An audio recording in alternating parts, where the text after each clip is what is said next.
Good morning, students of Standard 10. Today I am going to discuss a couple of questions along with the solution. So have a look at the question here while I am reading. You see there is a class name, fixed deposit, data members. I have taken a short form DM, long ACNO to store the account number, string NM to store the customer name, double PRT stores the principal amount, that is P, rate is R, and time T respectively. Then int age to store the age of the customer. Then followed by this is your member function.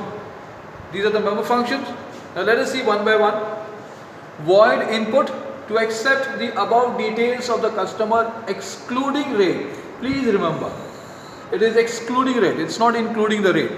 Okay, that is your customer name, account number, age, principal amount, as well as the time that you have to accept. Then void find rate, there is a function here to determine the rate as per the following conditions. So the conditions are here. Let us see the conditions. Age, time and rate per annum.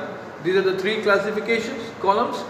In age, if it is less than 60, then in case of time there are three conditions. Less than equals to 1 year, it is 6.25. More than 1 year and less than equals to 3 years, it is 6.5%. And if it is more than 3 years, then it is 6.3%. Then if the age is more than or 60 years, years, then time, if it is up to 1 year, then it is 6.5%. More than 1 year and up to 3 years, it is 7.2%. More than 3 years, it is 7.15%. Then after this, the next function is void calculate. Void calculate is to calculate and display the maturity amount, where the maturity amount formula is given over here. That is, capital A is equals to small p into within bracket 1 plus small r by 100, that is P is your principal amount, rate is your R is your rate, and to the power T, that is time.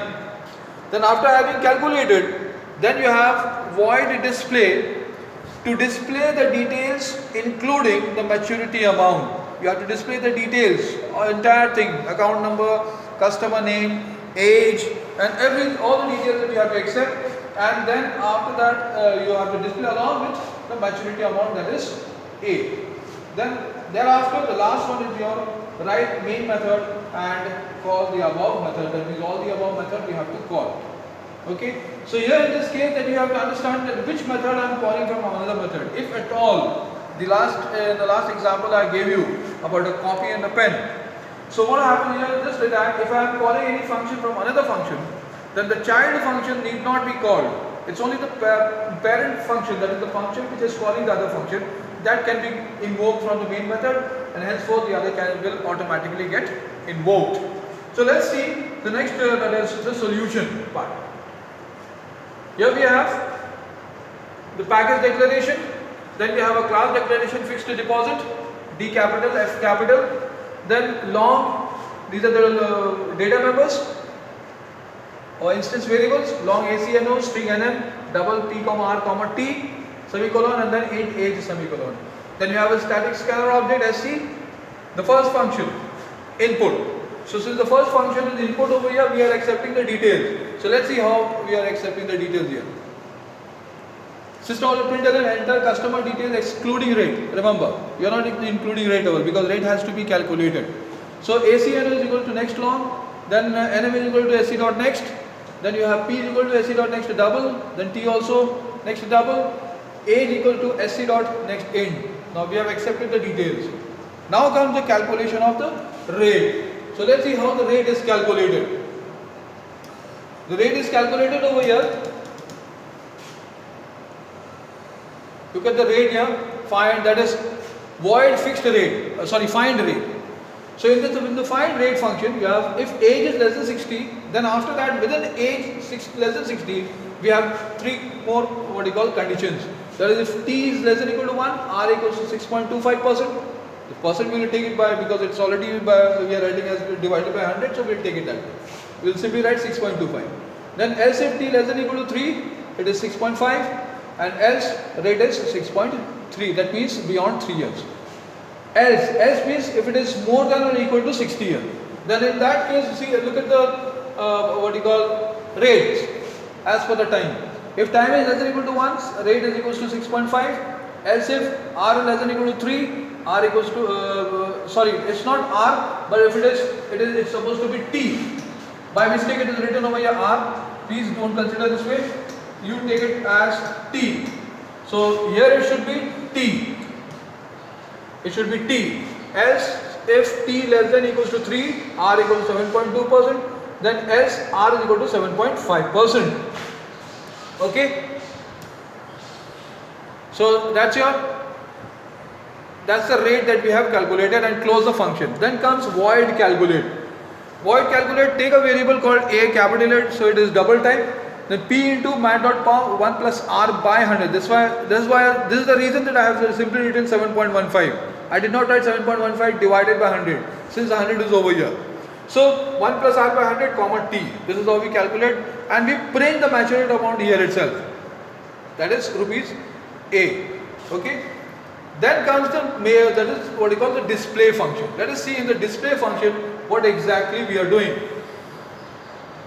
In the display function, because we are required to display the details. So since we are required to display the details, customer name, that is customer's account number ACNO, customer name NM, principal amount P, time is T, rate is R, and then customer age is H. And then what happens? We have a function called calculate. Remember the calculate function. Just above display we have the calculate function.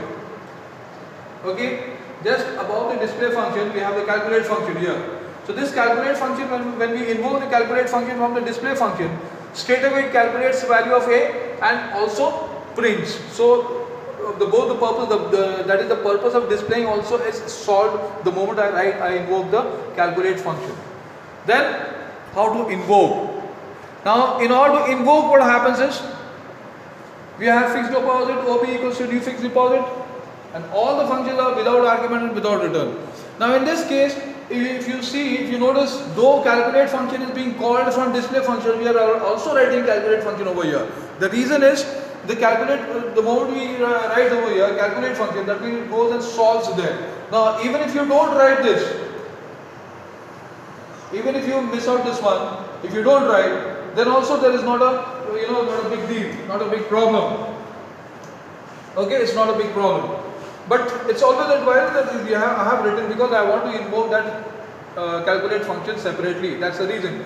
But remember, even if I don't write, there is no problem with this one. Calculate function, even if you don't write, because as you know, because calculate function is being called from display function. So even if I don't write, no problem as such. So this is one of the questions that we have. Then we have the next one, that is the second question. The second question is, here we have the second question. Let us see the question. Class name T prime, DM, that is data member indexed by 2 positive integers. Member function we have void receive int a comma int b, and then that is to assign x and y using a and b.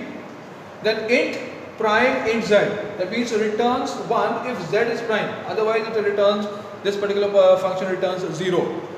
Then we have boolean check, it returns true. It returns true if x and y both are twin prime. Now what are twin prime? Twin prime means when both the numbers are prime, both the integers are prime, at the same time the difference is 2 only. Remember, 2 only, not minus 2. The difference is 2 only. So in this case, to check whether the x and y are twin prime or not, and then it will return. It returns true if x and y are twin prime. Okay, that is the difference. Otherwise it returns, remember, otherwise it returns false. Alright, so if it is twin prime, if they are twin prime, then it returns true, otherwise they return, this particular function returns false. Then we have void display. So based on this, based on the condition, we check and print whether x and y are twin prime or not, and void display will print that way. Then of course write main method and call the above methods. So let's see the next one, that is the solution. Look at the solution over here. We have a solution here.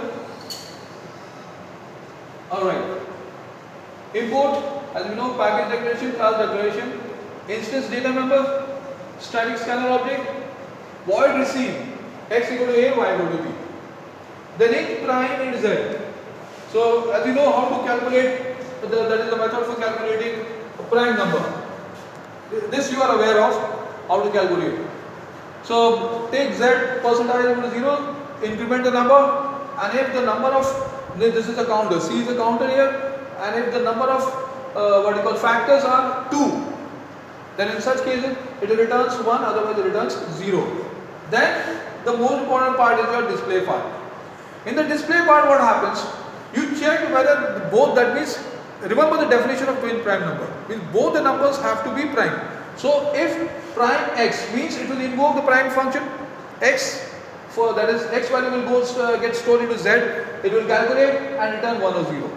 Then the second case again y, it will take the next value, that is y, pass into z, checks whether it is prime or not, and returns the the result either in terms of 0 or 1. So in this case, suppose in both cases it will return 1 as well as it return 1, but at the same time they need not be prime and they need not be twin prime, because like for example 2 and 3, they both are prime numbers, but the difference is not 2, so they are not twin prime numbers. So here in this case, if it is 3 and 5, then 3 is also prime number, 5 is also prime number. At the same time, x minus y, we know that x is 3 and y is say 5. So this particular thing does not agree. It is only this one agrees. So any one of the two should agree. Either x minus y equal to 2 or y minus x equals to 2. So that's why, because we have to get 2 only, not minus 2. That's the reason that I have written over here. Open bracket, x minus y equals to 2 or y minus x equals to 2 within bracket. That means from this any one has to be true. Then if it is so, then print the prime, that is x and y are twin prime numbers. Otherwise, system out will print an x and y are not twin prime numbers. Then of course, you see here t prime ob equals to new t prime. And then ob dot receive, I have given the value. Now these are actually what? Actual arguments. Now we are passing actual arguments, okay? And then after that void, that is ob dot the display. The moment you invoke display function, it automatically invokes the prime function. As you have seen over here, the display function contains prime, so there is no need of calling prime function separately invoking this method, okay? So this is what we have. I just wanted to give you about the two programs. And along with this, I'll be giving you assignment. Alright, based on these programs, I'll be giving you assignments, and hope so that you have understood. And kindly go through the video, and if there is any problem, feel free to ask. But there are students who have been asking questions, so don't hesitate. Do not hesitate. Till then, be safe, enjoy your days, and God bless you all. Thank you.